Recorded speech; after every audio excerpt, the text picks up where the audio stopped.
What's up, military millionaires? I'm your host, David Perret. Today we have an exciting episode about military finance, entrepreneurship, vetrepreneur, and just real estate investing in general. Awesome stuff with Mike Glaspie.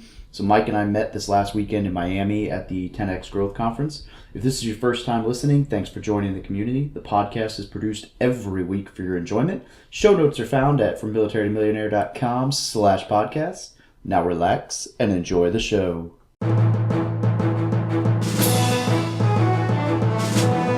You're listening to the Military Millionaire Podcast, a show about real estate investing for the working class. Stay tuned as we explore ways to help you improve your finances, build wealth through real estate, and become a person that is worth knowing.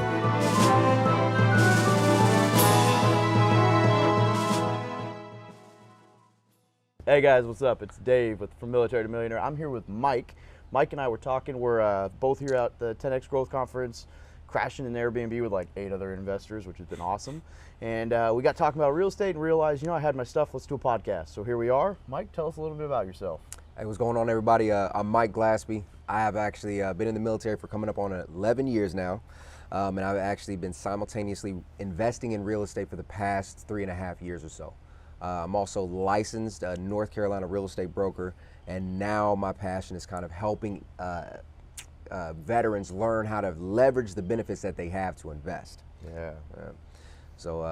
I'm from Texas originally. When I grew up, I've always had kind of the mindset of entrepreneurship in a sense. Starting my own business from like selling Pokemon cards and all that good stuff back in the day. I still have my stash. Do you? I've been looking like no joke, I have a stash and I have like an Excel document tracking what's worth what, and eventually I will start selling, but I also have a kid and half of them are not in the quality they need to be anymore. So Right. They've been kid destroyed is, the nice word, I guess. It was really interesting back then because you know how everybody wanted the holographics or the rare ones. You can go buy a booster pack for whatever it was, $5, and then just divide that up, sell the energy cards for 25 cents and then the holographics for $5, whatever the case was. But Charizard got stolen. All right, so anyway, we're not going to nerd out on Pokemon.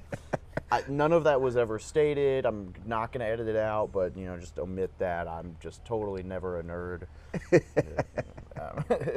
But yeah, so that just kind of carried over naturally with the military. I went and pursued a certain path there, and I've always had that kind of burning desire to continue that entrepreneurship, path.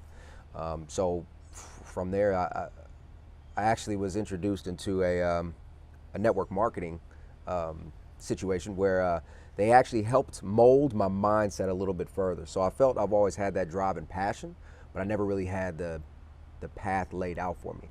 And so with them, they introduced me to a few different books and things of that nature. We started that journey of kind of researching what other options do I have, and that's when I came across real estate. Right. So what have you done with real estate? Like, how's that kind of worked out? How have you invested? Any, I guess, strategies you use? So my favorite strategy, and again, why I mentioned I'm passionate about helping veterans learn how to do this, is because my favorite strategy is utilizing the VA loan over and over and over again. Anybody who's into real estate investing has heard of Bigger Pockets. Absolutely. And they understand the concept of house hacking. They understand the concept of live-in flips and all the gambit, multifamily investing. Now imagine being able to do that with zero money out of your pocket. Yeah. It's the VA loan. And many veterans, unfortunately, don't have the exposure to somebody who can tell them what these benefits are. They know that they have them. They know they have the VA loan, the TSP, et cetera, but they're not taught or exposed to strategically implement those benefits. Absolutely. And another thing, and while we're on that, I've got some videos that'll be coming out here in probably 2 months. We're going to get them professionally done. But people don't realize it only happened, it came into beta 3 years ago, and I think this year was the first year it became official, but there's a renovation loan through the VA. Yes. There's a lot of lenders that don't even know that yet because it's so new, but I met with someone the other day that does it, and holy smokes. We'll talk more on that later, but it is amazing the stuff you can do for zero down. Yes, it's insane. It's insane. So I love it. So that's my strategy. Right now, I actually just closed on a triplex with the VA loan, and so that brings me up now to 11 units. Awesome. Right on. That's killer. Yeah, that's super cool. So I know we were talking earlier and some other investment stuff. What other kind of like military-related investment strategies do you like? I mean, obviously there's the VA loan and there's House Hack, and that stuff's awesome. I mean, it's super powerful. But we were talking earlier. I'll let you roll into it so I don't give away stuff. But no worries. So one of the big ones I've leveraged was the TSP. yeah. So for those who aren't familiar with the TSP, it's essentially a military or a government version of a 401k. The beautiful thing about it is with the TSP, they actually just changed the system to where they do a 4.5% matching. So at 4.5%, you get 100% of your money back, or 100% return on your initial investment. Well, the beautiful part is once you've established a TSP, you can actually take out a loan against your TSP. The loan is at the APR, the percentage rate of the government bonds here in the U.S. So if you follow stocks and bonds or the stock market, you'll understand that the government bonds are roughly about 3.5% right now. I will pay you if you can tell me a credit card or anything else that has a 3% APR, exactly. right? I will pay you if you can come and find me one. But it gets better. It does. It gets better. It does. After you take this loan out, and it's just a general purpose loan, you can go and use that to invest whether it's private money lending or put it into a property or whatever the case may be. But after you pay that loan back off, it has to sit stagnant only for 60 days before you can do it again. 60 days. And the real cool part there, which he alluded to, but you're paying yourself back. Yes. So the interest that you're paying is you're giving yourself interest. So like, you don't even have to change the percentage on your TSP if you don't want to. You can take the money out, leave it at like right now I'm at like 22%. So I'm putting like $700-800 a month in there. So if I take a $10,000 loan, it pays off like $800 a month until it's done. Well, that's a year and I don't know 15 months down the road. But I paid myself 3.5% interest for the whole time. Yeah, I wasn't adding money to the account, so that's the downside. Yep. But it's super cool if you're going to use it to buy an appreciating asset. Like, that's the way. And a lot of people are concerned. They say, okay, so I wasn't putting money into the TSP, I wasn't getting the gain from the market. But let's be honest, guys. The stock market is fine for those who want to invest in it. That's okay. But the average rate of return that you're going to get, if you're even investing in the C fund, which is the equivalent to the S&P 500. yeah. What are you getting, 10, 12% max? Yeah, on average, I think the C is like 10, 11. It's like a 10 or 11, right? Max, you might be getting somewhere around 10 to 12%. And maybe you can get a little bit more. But why don't you take that money and invest it into an appreciating asset where you're getting 25% return? And if you don't know how you're going to get 25 to 30% return, that's the power of the VA loan. All right, that's the power of buying a property that's undervalued that you can house hack with zero of your money into it. That's how you get those super high returns. So why not leverage the TSP for the same thing? Yeah, absolutely, yeah. And the cool thing, the TSP is we're finally getting better at teaching people how to use it. So he hit on the C fund. If you've ever looked at my little ebook, like I'm the moron who invested 10% of his paycheck into the thrift savings plan and did all that stuff right. And then never knew that there were different funds that I left it's it all in the in the G G. fund, Yes, I which did is the where same it thing. used to. It's not. They've changed it. It's going to automatically go into life cycle funds now, which is so much better. You can leave it alone in there. But to put this in perspective, in 2008, 9, 10, 11, I'm earning 1, 2, or maybe 3% interest on the money that I have in there, while the C fund, which is where I'm like 80% C, 20% S right now, the C fund earned anywhere from 20 to 35% returns in the same. I would at least double, probably have tripled my money, which is so disheartening because it was like all I had to do was go boop, and I was 20. Like, I'm a risky guy, so had I known that at that age, you best believe I would have said, which one's the higher risk? That one? We're going with it, right? Like, and that's one of the biggest issues that we have right now, just in the military in general, is we get exposed to these products, but we don't ever get properly educated because those who are educating us on the products, they don't know themselves. yeah. Think about I'm pretty sure when you signed up, it was probably in basic training, right? Of course, yeah. The drill instructors, you need to do this. You better do the TSP. Well, why? Because you need a retirement fund. Well, why? Because it's a good deal. Why? Explain to me. Why is this a good deal? And so that's really where I'm at now, is trying to bring veterans back in and just educate them from the ground up. Like, all right, guys, these are the benefits that you have. This is why this is important. And now, when you separate from the military, what else can you do with those same benefits, right? And I think that's the gap right now that we have with the military transitioning. So, Yeah, because you can roll it, but Yeah. but you're not going to find a IRA that's better than the TSP. You're so not. it's like you really need to know if you're going to roll it. You really need to know that you're going to use that money forever, Yep. and that you're not going to want to put it back into a retirement fund. Yep. And you can leave. So you can leave part. It's so complicated. It You can is. leave parts of it in the TSP. But anyway. Yeah, self-directed IRA. I mean, there's Yeah. so many different things you can do. Yeah, it does get complicated, but it's very important that, especially on the transition aspect, we have to always, the way I believe is you always have to have an end goal in mind. If you don't know where you're going, any road will take you there, right? So you have to know, like, okay, by the time I separate, I want passive income of $5,000 a month, $7,000 a month, $10,000 a month, whatever it is. Now, how can I leverage every single benefit I have along this process until I get to that point? And if I'm not at that point when I do separate, how can I now leverage the benefits that I have when I separate to get to that point? So it is a lot, and it can get complicated, but the way I feel about it is it's simple, yet it's complicated. I don't know if that makes sense, but it's simple. It's a very simple process. Yeah, there's some decent books on some of that stuff. Yeah. But it is definitely not a easy concept. So. Nah, yeah.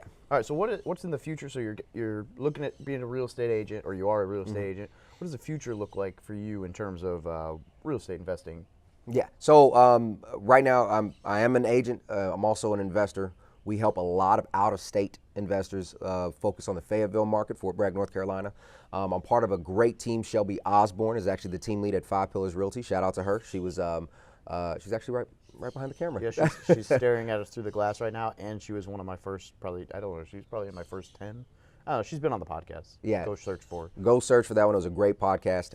However, we've came together. The team is comprised primarily of veterans, and we're all investors as well. Moving on from there, we want to help as many veterans learn as much as possible. Hold on, we're posing. She better hurry up. Did she get it? Okay. Huh? Oh, she was taking a video. Oh, so here okay. I am trying to, for those of you who are watching this on YouTube while we're looking like jerks, we thought that she was taking a picture of us. I guess it was a video, so we were having a podcast conversation while doing retarded stuff to... Just for the camera. Yeah. But yeah, so moving from there, the goal is to move into commercial real estate, and now provide that niche again for veterans. So moving into the multifamily, to the triple net leases, for those who knows what those are, land leasing, just the gambit. We want to move into commercial, or that's going to be my niche, and again educate veterans of how they can get involved in commercial real estate as well. Yeah, gotta get that CCIM. Yep, CCIM's next. Also, CCIM and more accreditations can be covered by the GI Bill. So if you do not have the intent of passing down your GI Bill or going to an institution such as a college, again, learning how to leverage those benefits that the military gives you, and you can go out and get an accreditation or a certification. What does CCIM stand for again? Do you Oh remember? man, I know it's So CCIM is basically like you're saying you're an expert in commercial real estate. yeah, I believe it's Certified Commercial Investment Manager There or you go. management. That sounds good. We'll go with But that. we're gonna go with that. Don't judge. I'm not a CCIM yet. And so then it's okay. just for like a super quick 30 seconds, explain the triple net, because there are Yes. people in here who don't know it, and it's a really cool lease if you get to use it. Absolutely. So a triple net lease, and I'm just going to go broad strokes here. You go out and you buy the property. Again, it's a commercial property, so imagine a strip mall. At the end units, you typically have your Walgreens, your CVS, something along those lines. Well, what the triple net is, that tenant, which is your Walgreens or your CVS, they go in, not only do they pay rent, but they pay your insurance, your taxes, and they maintain all the repairs, okay? So what you essentially do is you buy a property, you have a property management, or you do it, provide that tenant, and that tenant takes care of the entire property for you, and all you do is collect the cash flow. The reason it's so important is because you're using these highly qualified tenants, Walgreens, CVS, these corporations that are coming in and they're signing 3-5 year leases. It's one of the safest returns when it comes to commercial real estate. It's lower, but it's safer. So Yeah, it's a great concept. Yeah, it's brilliant because you're literally saying, I mean, like the best way I could put it, right, would be like, hey, you want to buy my car, but instead of buying it, you just pay me, and then you take care of it. Yep. And so you're making, you know, instead of making $1,000 a month cash flow, you might make $700 a month cash flow, but with literally no expenses. Mm-hmm. And no liability. I mean, you have a little liability, but I mean, they're responsible for the oil change. They're responsible for cleaning the car. They're responsible for paying the taxes and the insurance. Yeah, so like he said, Walgreens triple nets often are like that's what Well, that's not what McDonald's does, because if No. you pay attention to McDonald's, they own the land underneath, and that's their true value. But like Smart Burger move. King and fast food joints, a lot of times they'll triple net. So someone bought the building, and now they are renting, but they're basically own the place, except that they don't. So you're collecting cash flow on Yep. it. Yep. So it's not as high of a return, but It's safe. it also is a powerful. high return because you're renting to some place like that rather than, some schmuck in a 2-bed, 1-bath apartment. Yes. So. Yes. Cool. So, are there any other different real estate, or not real estate, but we talked on the TSP and VA loan, but any other investment strategies that you were thinking you wanted to touch on? So the only other thing is, again, just leveraging everything. So passive income is obviously what most of us are looking for when we invest in real estate. Yeah. But what we don't realize is that there's many ways that we can collect passive income outside of real estate, outside of other investments. One good example would be the GI Bill. So obviously, while you're active duty, the GI Bill simply pays for the course and a book stipend, etc. However, when you're separated, you actually get BAH along with the GI Bill. So I always try to tell people, a lot of people get out of the military and they say, oh, I'm never going to use the GI Bill. Why not? Even if you don't plan on passing it on to your kids, why don't you use it? Because if you just enroll and simply use that BAH, right? Obviously don't enroll and fail, right? Yeah. Enroll into something that'll be productive, maybe a certification, maybe something like that. But you can collect BAH. Now with that $800 or whatever the case is, because it's $800 if it's online, and if it's full-time, then it's based on the geographic location. But if you take that $800, now that's passive income. Now you roll that up over the course of 2 years, 3 years, 4 years, that's money that you can invest. So just using all of these, just understanding what you have, using them to the best possibility or the best use for that end goal. That's really what it all boils down to. Yeah. So I'm going to plug. My wife works in the education center right now. Perfect. So go to your education center Yes. and talk to them. So I'm looking at potentially transitioning out. So I'm looking at all my options, and I don't want to go to school. I just got my associates. I don't really care to get my bachelor's. I don't feel like I got anything out of doing my associates except wasting time on Yep. homework. Yep. And I got to take a couple of my homework assignments and then put a header on it, call it a blog post, and put it on my website. So I guess that was a win. Whatever. But I'm looking at going to school because of that, right? Right. Like I get paid like I think it's like $2,400 a month to go to school full time, and my wife's job will cover all the bills. So then anything I do is just a bonus. But I was like, oh, there's a marketing degree at this school nearby. I could do that. That could be useful, but I don't want to do that. So I'm like, okay, well, I don't want to do any of this classes. What do I, whatever. So I started looking around. Well, there's a school an hour and a half away that I can go to 2 days a week, and I can get my commercial pilot's license to fly airplanes. There you go. I'm like, I've always wanted to fly airplanes. There you go. So I'm like, okay, I'll probably go drive an hour and a half, 2 hours, 2 days a week, listen to audiobooks and podcasts all the Yep. way up and back. So it'll be my audiobook day. And then I get my pilot's license. Yep. And now, maybe I use it and, someday own this massive private jet and have fun. Probably not. But, I have my license. Yeah. And it's cool. And I got to fly and it was fun. And I still made Yes. $2,000 a month to do that. And then I sell real estate, invest on the side. Like, I don't need that money. So it's just bonus. It's If awesome. you get paid to go learn something you want to learn, where's the downside? Yeah. Yeah, especially if it's like if you schedule your classes like 2 days a week, 3 days a week, like you do the math on that. 2 days a week? So that's that's like $400 a day.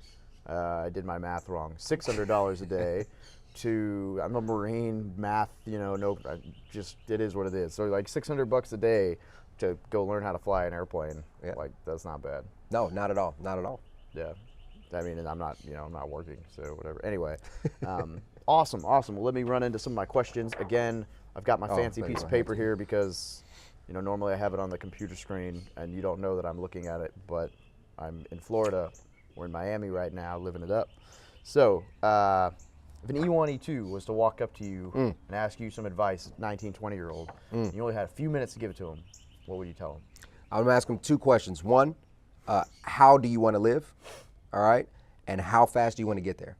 I always ask anybody who's 18 or 19 that because a lot of people say, oh, I want a car, I want all this and that.